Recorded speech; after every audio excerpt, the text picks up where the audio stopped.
Welcome back. Now, Clubhouse is a social media app where users can communicate in voice chat rooms that accommodate groups of thousands of people. The audio-only app hosts live discussions with opportunities to participate through speaking and listening. Initially launched in March of last year, Clubhouse is gaining quite a bit of traction globally, with over 10 million active users at present, bringing together people in wide-ranging discussions. Tutaleni Asino is amongst the first few Namibians to jump on this bandwagon and formed the Namibia House under the Clubhouse umbrella, a platform that looks at social issues and current events as they relate to Namibia and the African continent.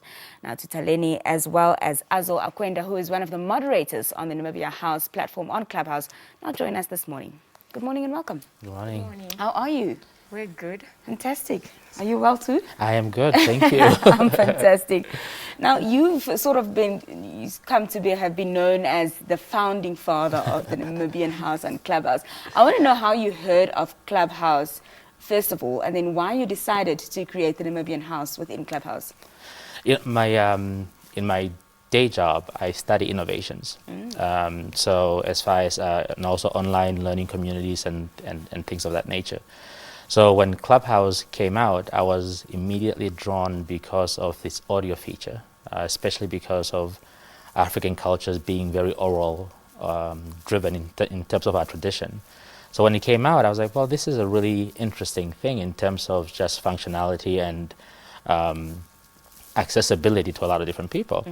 I got on, I think, sometime in January, and I started seeing a lot of other African countries having spaces. You have Zambia House, Nigeria House, and so forth, and there was no Namibia space.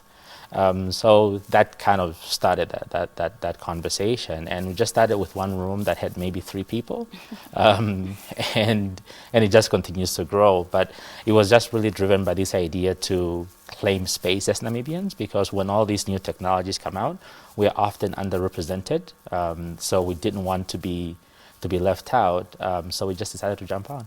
Fantastic. And how would you describe the growth of the Namibia House to date? Oh, it's been exponential in so many ways. Like I said, we started off with 3 people, maybe 6 people in a room.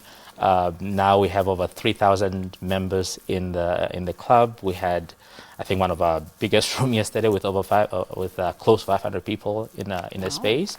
So it's just been such a massive growth over the time that it started. Fantastic. Yeah. Now, also, supposedly this app was initially limited only to iOS devices. How has the branching out of the app to Android users now also, bolster discourse in the Namibia House? We honestly couldn't wait for the day that it was going to launch on the Android software. It's been crazy because, we had friends when we were on the club, and it was for iPhone users only. They were like, so what's happening, on Twitter, like when people feel like they're missing out on important conversations. So it was a struggle in the beginning. But now that it's on, the biggest advantage is the growth, the numbers. We have more people on the platform. And then we also have like speakers that we couldn't have as guests that are now joining, that could share so much information with us. So for us, like he said yesterday, we had a room that had 500 people. Looking at from February, when we were 6-8 in a room and would stay up, bonding and stuff, and now looking at having 500 people in the room on the Namibia House Club. And the best thing about our club as well, compared to other clubs, is that we are more organized. So for us, it's just the growth and the fact that now we have so much diversity, and 2 heads are better than 1. Yeah. So yeah. Fantastic. Talk to us about the amount of work that goes into setting up these discussions, because you have quite how do I put it, high-value guests, and having to get them to, afford their time for these discussions that happen, and sometimes they can go on for quite a while. So I'm sure it's a lot of work and admin, but take us through the process. It is a lot of work, and it's a lot of work also because the people who are moderating this is not their daytime job, it's sort of volunteering. So maybe let me give an example of how yesterday's conversation started, right? Azo calls me and says, hey, you know what, the red line conversation is happening a lot on social media. We think we should have a talk about this. And that's really how each room starts. Somebody has an idea and say, you know what, I think we should start this conversation. Or someone reaches out to us on social media and says, you know what, there's this thing happening, can we talk about it? And that starts the process. And then one of us says, you know what, I have this friend who knows this person, and it's just that really sort of snowball type of approach and just connecting with different people. Sometimes it's just a cold call and say, hey, we know you're doing X, can you come in and talk with us about that?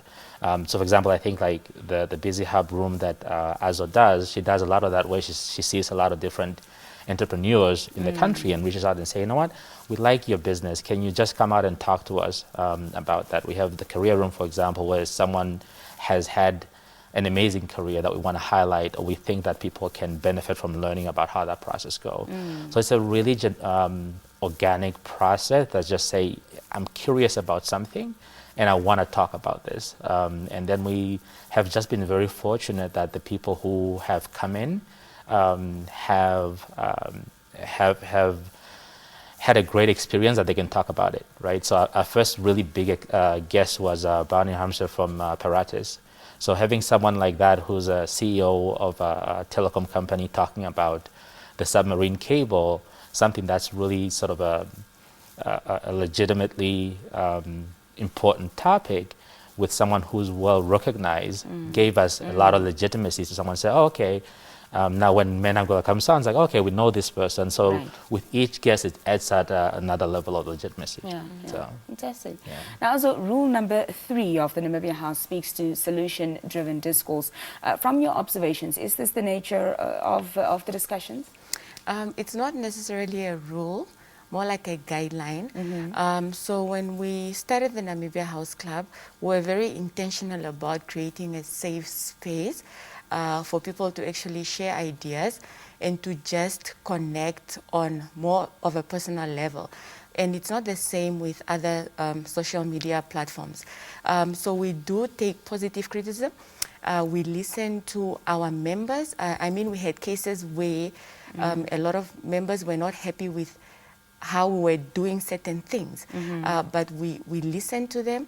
We take up the suggestions and we try to improve where we can, obviously the positive ones. And also on that note, we get a lot of, we also created like what we call back channels. We have a Telegram account where the members are on there and they can suggest speakers.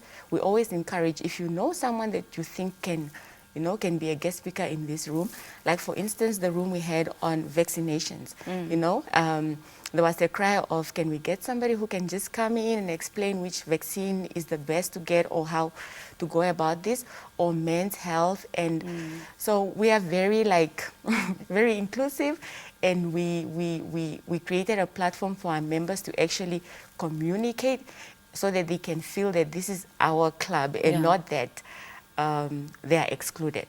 So How do you think we can use this platform there, not only to influence the national discourse, but policy as well?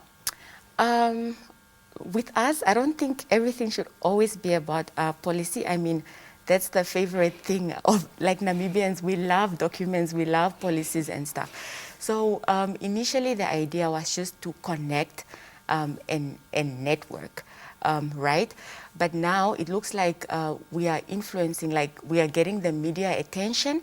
I mean, that is not something we have been intentional about to say, okay, let's put Clubhouse out there in the newspapers and stuff like that. But now the advantage about this is that we have policy makers on the app. And I mean, people are listening in. People actually know what is going on. I wasn't aware of that. So we have so many discussions. Like there's a room we call Kapana where we talk about everything. And surprisingly, you find really important people that are policy makers, and they are listening in. I hope we are influencing in the background without knowing. Other than that, it would also be nice to have them on the platform, and then if they need our opinions or any pointers from us, we are really inclusive, and we are happy to do that. And if we can change policies in the country, I mean, Then that is going to be amazing. Tutaleni, you said yesterday you had a discussion, the red line. Talk to us about what the outcome of this discussion was. I think for us, the main aim of that conversation was really just to get different perspectives out there. So, of course, we had Dr. Toto, who is a veterinarian, and he could talk to us about, from the technical standpoint, about why, at least why the red line is said to exist the way it does. So, so that was really useful, because the conversation about the red line is very emotional, right? For some of us who grew up in the North, we remember having to stop at that red line and the emotional trauma that accompanies that. So it's very understandable that there is there's a lot of emotions around that topic. So he was able to kind of give us that perspective. But we also had, for example, Dr. Mpanda and Mr. Lowe, who were really giving us more of like, okay, on a basis of everyday Namibian, this is how it really impacts a person. That says, if I have an event at my house in Nigeria and I'm living in Windhoek, why can I not bring that same meat that I'm eating there to come and feed my family in Windhoek? So there was really those specific human issues. And I think that really was the outcome of that. It was just to say, okay, here are the facts as we know it, here's the information. And that's really the goal for us, for the club, is to create a space for dialogue and give people information so that they can go out and make their own decision, rather than making decisions based on false information. Fantastic. So. As we're running out of our discussion, Azo, how can young professionals and just the broad Namibia use Clubhouse, to their advantage? One thing about Clubhouse is we call it the university. Free education, you learn a lot. I mean, it exposes us to we have like ambassadors in our audience. We talk to them on stage.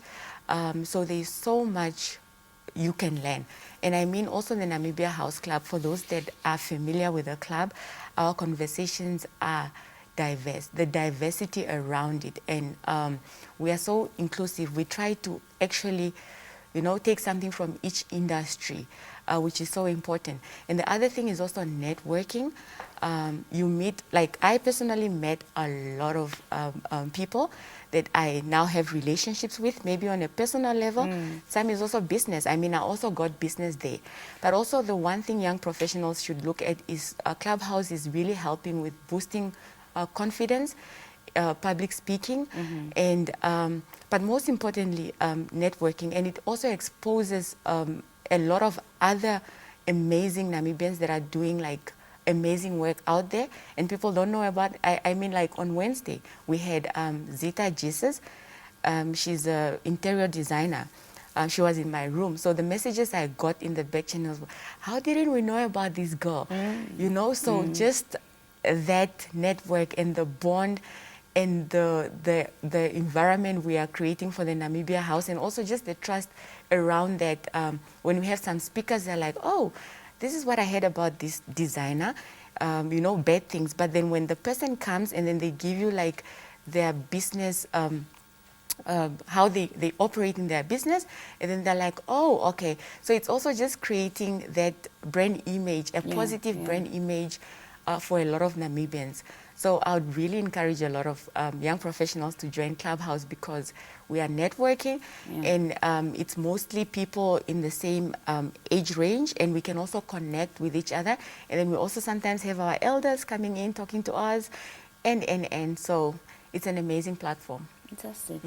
When is and what is the next discussion going to be on the Namibia House Club? Oh, wow. That's the funny part, because sometimes it evolves on a day. I think up to like last minute yesterday, as of now, we're trying to finalize so many different things. So I think it's harder to say specifically what the next one will be but it'll be better to say what the different topics are for each day. So for example, well, one of the topics that I'm really excited about for this weekend is that is a new conversation we have about celebrating cultures in Namibia. And on Saturday, we'll be focusing on wedding traditions, starting off with sort of Awambo wedding traditions. And the goal is to try to have different Namibian traditions come in that space. Sort of to speak to what Azo was saying earlier about this whole education space that happens. Right. And then, of course, on Saturday, there's always the ladies' room, which us guys are not allowed in. And when we keep trying to tell them, room. we keep trying to convince them to tell us what happens in that room, but it doesn't ever work. Yeah. But each day, really, we have something happening. And the good thing about the club is that we have set rooms that we curate, but anybody can get on the app at any given moment of the day and open a room and have a conversation. And it's not just the youth. For me, the amazing thing about this platform is that I don't know of any other place where you have Namibians inside the country, outside the country, intergenerational conversations that are happening. So it's not just the youth, it's not just the elder, it's really everybody in that space having so many different conversations done in a respectful way. We disagree a lot, but at least I hope that everybody who has come in there left feeling that they were at least heard, even if no one disagreed with everything that they said. Fantastic. So. Well, that's all the time we have this morning, but thank you so much for being here, and thank you for speaking to us. Thank you very much. Thank you so much for having us. That was Tutaleni, Asino and Azo Akwenda speaking to us about Clubhouse, a fairly newly launched app that is both for iOS and Android users, and where they were talking about the Namibia House Club, where they host different conversations with very important guests. We'll be right back after the short break. Stay with us.